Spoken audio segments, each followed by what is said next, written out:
Monsieur le Président, Madame la Ministre, Madame la Présidente de la Commission des lois, mes chers collègues. Le rapport des élections provinciales en Nouvelle-Calédonie qui permettent de renouveler intégralement les membres des assemblées délibérantes de chacune des 3 provinces de Nouvelle-Calédonie, ainsi que de façon concomitante les membres du Congrès, n'est pas une question nouvelle. Le mandat des membres des assemblées de province et du Congrès élus le 12 mai 2019 a déjà été prolongé à 2 reprises. Prévues initialement pour le 12 mai 2024 au plus tard, ces élections ont ainsi été reportées une première fois au 15 décembre 2024, puis une deuxième fois au 30 novembre 2025. La présente proposition de loi organique a été déposée par 6 présidents de groupes politiques du Sénat, Mathieu Darnaud, Patrick Kanner, Hervé Marseille, Claude Malhuret, François Patriat et Maryse Carrère, dans une démarche transpartisane qu'il faut saluer. Elle vise à reporter ce scrutin une 3e fois au 28 juillet 2026 au plus tard. Si les reports se suivent, ils ne se ressemblent pas. Vous vous en souvenez, le gouvernement avait déposé en janvier 2024 un projet de loi constitutionnelle modifiant la composition du corps électoral spécial pour élargir à l'ensemble des électeurs inscrits sur la liste électorale générale de Nouvelle-Calédonie y étant nés ou y étant domiciliés depuis au moins 10 années. Le gouvernement avait alors pour projet de revenir sur le gel du corps électoral spécial. De façon concomitante, le gouvernement avait déposé un projet de loi organique visant à reporter les élections provinciales au 15 décembre 2024 au plus tard, afin de pouvoir appliquer à ce scrutin la réforme constitutionnelle. La loi organique actant ce report de 7 mois a ainsi été proclamée le 15 avril 2024. Peu de temps après, et alors que nombre d'entre nous sur ces bancs avaient alerté sur un passage en force, l'adoption par le Parlement du projet de loi constitutionnelle a provoqué de violentes émeutes en Nouvelle-Calédonie à compter du 13 mai 2024, entraînant la déclaration de l'état d'urgence sur son territoire le 15 mai 2024 au soir. À la suite de ces événements qui ont profondément marqué le territoire calédonien, Patrick Kanner et ses collègues du groupe socialiste, écologiste et républicain ont déposé le 16 septembre 2024 une proposition de loi organique visant à reporter les élections provinciales de 11 mois supplémentaires, soit au 30 novembre 2025 au plus tard. Il s'agissait de tenir compte notamment de la dégradation de la situation sociale, économique et sanitaire entraînée par les émeutes et de laisser du temps pour dénouer la crise politique. La loi organique du 15 novembre 2024 a acté ce report. Ainsi, en l'état du droit, le scrutin doit avoir lieu au 30 novembre 2025 au plus tard. L'été 2025 a néanmoins été marqué par un événement majeur dans le processus de négociation politique en vue du retour à la concorde civile et à la stabilité institutionnelle. La signature d'un projet d'accord à Bougival le 12 juillet par l'ensemble des partenaires politiques de Nouvelle-Calédonie, même si le consensus est ensuite quelque peu ébréché, puisque dès le 9 août, le Front républicain de libération nationale Kanak et socialiste, le FLNKS, a adopté une motion de politique générale dans laquelle il rejetait formellement le projet d'accord. Outre des dispositions relatives à la répartition et au transfert des compétences, ce projet d'accord prévoit pour l'instant la création d'un État de Nouvelle-Calédonie inscrit dans la Constitution, l'instauration d'une nationalité calédonienne et une modification de la composition du corps électoral spécial pour l'élection des assemblées provinciales et du Congrès. Le projet d'accord comprend également en regard un calendrier indicatif de mise en œuvre prévoyant le report des élections provinciales à juin 2026. En cohérence avec ce calendrier, la présente proposition de loi organique déposée le 13 août dernier vise à reporter les élections au 28 juin 2026 au plus tard, soit un report de 7 mois supplémentaires. Le projet d'accord signé à Bougival doit assurément être qualifié d'historique, en ce qu'il redonne de l'avis général, espoir et confiance en l'avenir aux habitants de Nouvelle-Calédonie. Après 4 années d'impasse provoquées par le dernier référendum du 12 décembre 2021, il offre enfin la perspective d'un avenir commun, avec l'élaboration d'un nouveau statut institutionnel pour la Nouvelle-Calédonie. Ce projet d'accord constitue donc une base solide et précieuse à approfondir, préciser, amender, en poursuivant les échanges avec l'ensemble des parties prenantes, y compris et surtout avec celles qui ont pu prendre depuis le 12 juillet dernier leur distance par rapport aux documents signés ce jour-là.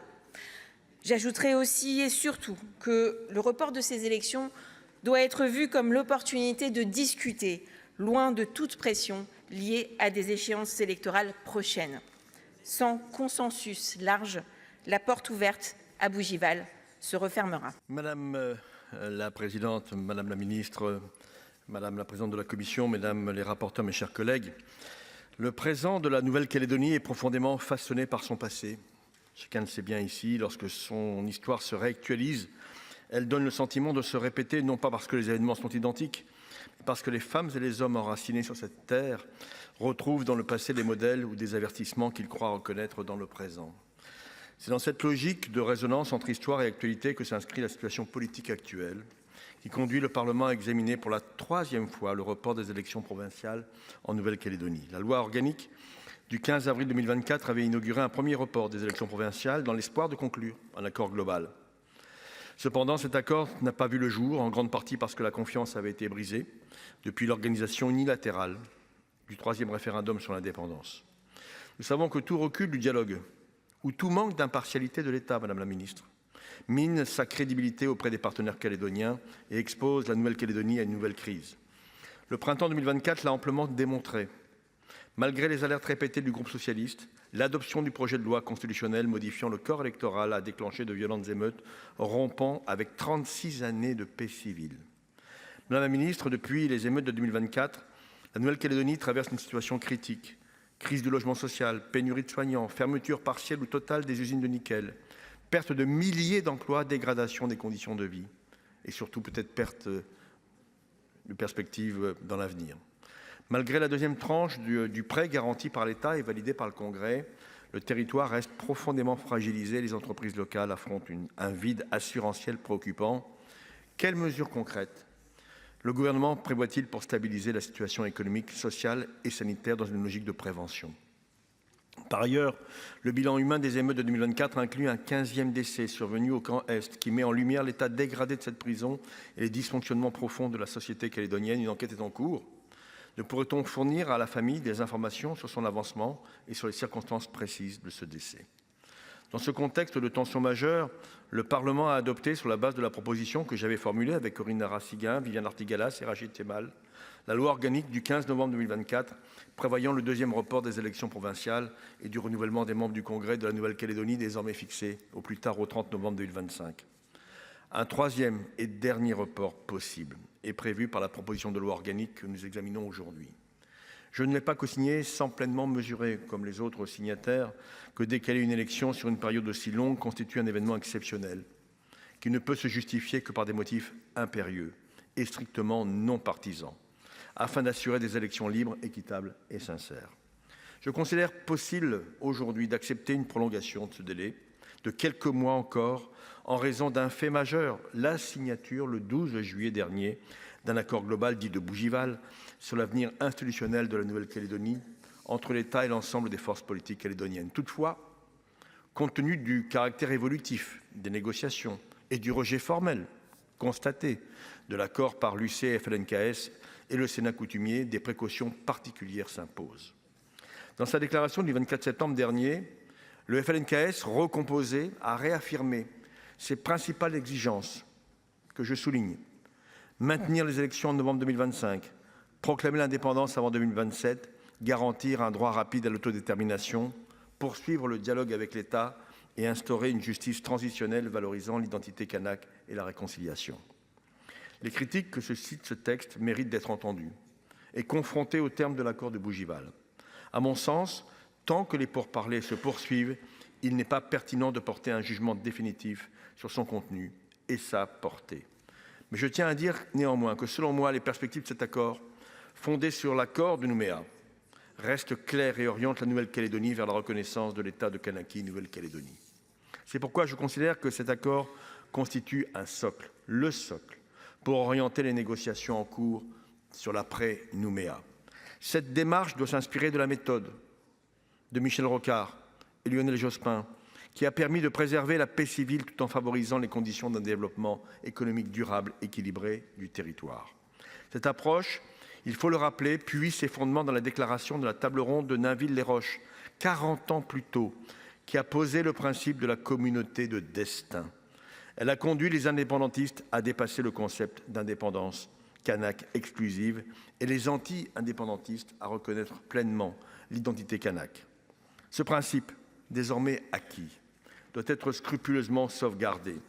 Tel est le cap, mes chers collègues, à suivre pour garantir la stabilité et l'avenir commun de la Nouvelle-Calédonie. Il est clair que tant en Nouvelle-Calédonie qu'au sein de l'État, la nécessité de poursuivre la recherche d'un accord est reconnue et indispensable. Si les récentes déclarations du président du FLNKS témoignent d'un refus clair, catégorique, du texte signé le 12 juillet, elles montrent également une réelle ouverture à reprendre les discussions, à condition qu'elles visent clairement la pleine souveraineté du territoire. Du côté des formations non indépendantistes signataires, la conscience s'affirme qu'il est indispensable de réintégrer le FLNKS dans le processus et de s'adapter aux évolutions nécessaires. Enfin, Madame la Ministre, votre prédécesseur que je salue, Manuel Valls, je tiens vraiment à évoquer son action à la tête du ministère des Outre-mer au regard de son implication dans l'avancée de ce dossier et de sa connaissance fine des rapports de force au sein du territoire. Lui-même avait rappelé que le FLNKS reste incontournable et qu'aucune solution durable ne peut se construire sans sa participation. Madame la Ministre, pouvez-vous nous confirmer que vous partagez ce point de vue? Quelle assurance le gouvernement peut-il apporter pour que le report des élections présenté comme une mesure visant à préserver un espace de dialogue ne ravive les tensions ayant conduit aux émeutes de 2024? Il ne doit y avoir aucun malentendu de notre part. Et je le dis très amicalement à nos collègues Robert Oï et Georges Naturel. La fixation de la date des prochaines élections provinciales ne doit pas devenir un motif ni de tension, ni un obstacle au dialogue. Pourquoi?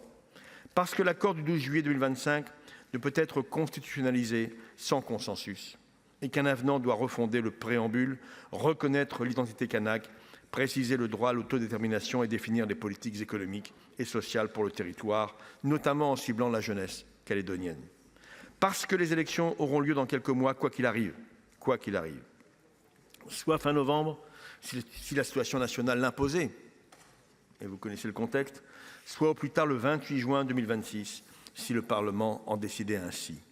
Parce que le report des élections n'affectera pas la légitimité des représentants actuels selon la jurisprudence constante du Conseil constitutionnel. Et aussi parce que, dans ce contexte particulier, le report des élections permettrait de décentrer les acteurs locaux de la campagne électorale et de leur donner la possibilité d'être pleinement au rendez-vous de l'histoire calédonienne avec la conclusion d'un accord recueillant l'assentiment de toutes les formations politiques locales. C'est dans cet esprit que j'ai proposé un amendement pour modifier l'intitulé de la proposition de loi organique, afin de mieux refléter cette finalité et rappeler que l'accord du 12 juillet 2025 conserve sa qualification de projet d'accord, conformément à la volonté des parties de poursuivre les discussions pour parvenir à un consensus que nous appelons toutes et tous de nos vœux. Je tiens à remercier vivement les 5 présidents de groupe qui ont accepté de m'accompagner dans cette démarche. Mes chers collègues, les leçons de l'histoire rappellent qu'un accord politique n'est jamais figé. Il demeure vivant, appelé à s'adapter aux circonstances, à évoluer avec elles. C'est précisément dans cette capacité d'adaptation que réside la véritable force d'un accord.